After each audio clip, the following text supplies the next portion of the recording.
Ramayana, Chapter 11, Festive Preparations, read by Nirvan Bajaj and Ekveer Bajaj.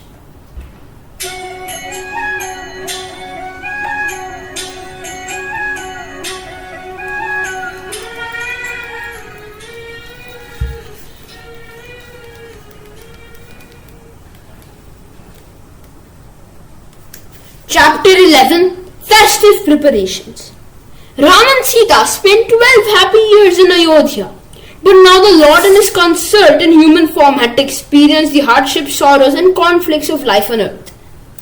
As Bhagwan himself explains, whatever avatar I assume, my play must go through the feelings and experiences appropriate to that incarnation.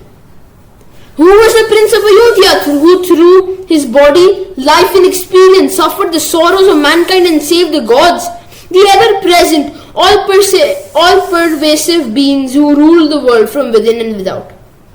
Kamban, the Tamil poet, begins the Ayodhya Kanda referring to this marvel of how the King of Kings allowed himself to suffer the cruel machinations of the hunchback maidservant and of a stepmother which deprived him of the spectre and banished him into the forest and beyond the sea. Dashrath loved all his 4 sons, and yet he had a special affection for Ram, and the latter deserved it by his royal qualities and adherence to Dharma. Queen Kaushalya, like Aditi, the mother of the gods, was proud that she had such a son as Ram. While Miki has filled pages with the tale of Ram's virtues. The Muni is never satiated drinking from the ocean of Ram's qualities. He describes Ram's gifts and graces sometimes directly, sometimes is seen and admired by others. Thus, and in many ways, he dwells on the qualities that made Ram the ideal man.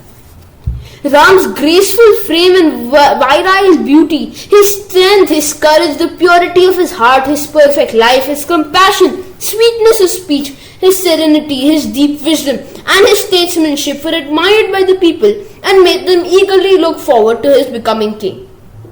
As Dashrath knew and rejoiced in these expectations, hence, considering his old age, he wished to crown Ram as Yuvraj and entrust him with the de facto rule of the kingdom.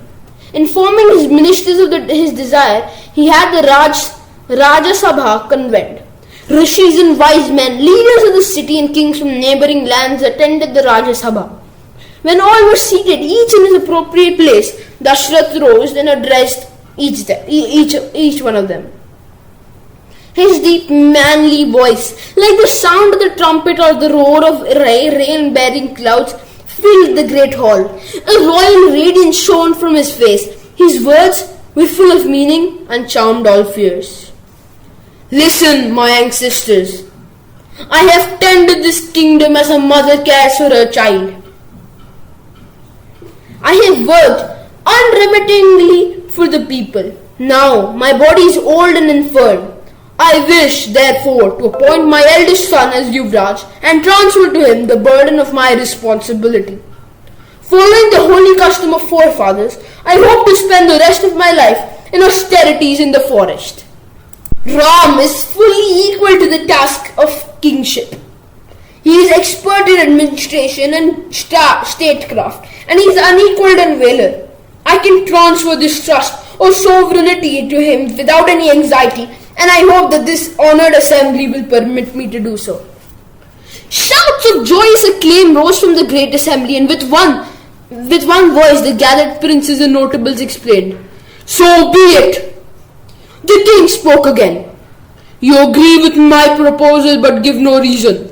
This will not do. Let wise men explain why they agree." Thus, several speakers rose and explained Ram's virtues and fitness to rule. The king's heart was filled with joy to hear these praises of Ram. At last, the whole assembly rose and said with one voice, "Let there be no delay. Let Ram be anointed Yuvraj."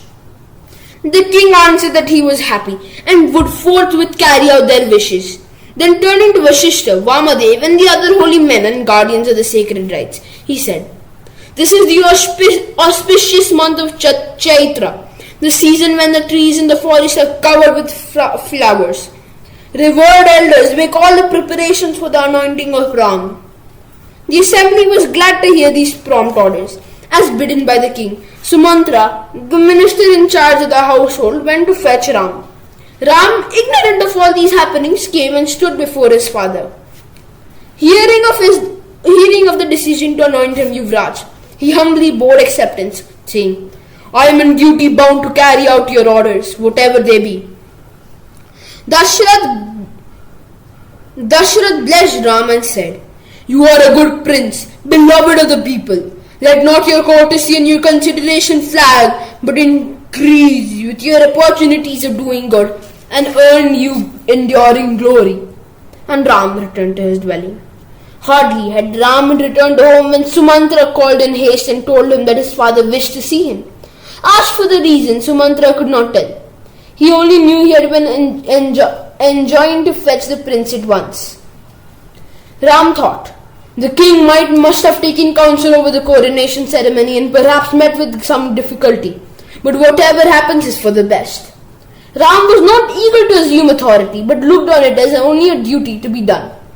If the king wanted him to take it up, he was ready to do so. But if the king wanted him to give it up, he was equally willing. In this mood, Ram went to his father. And thus ends chapter 11. Stay tuned for chapter 12, Mantra's Evil Counsel. Please subscribe to this channel, like, share and comment on this video. Thank you and Namaste.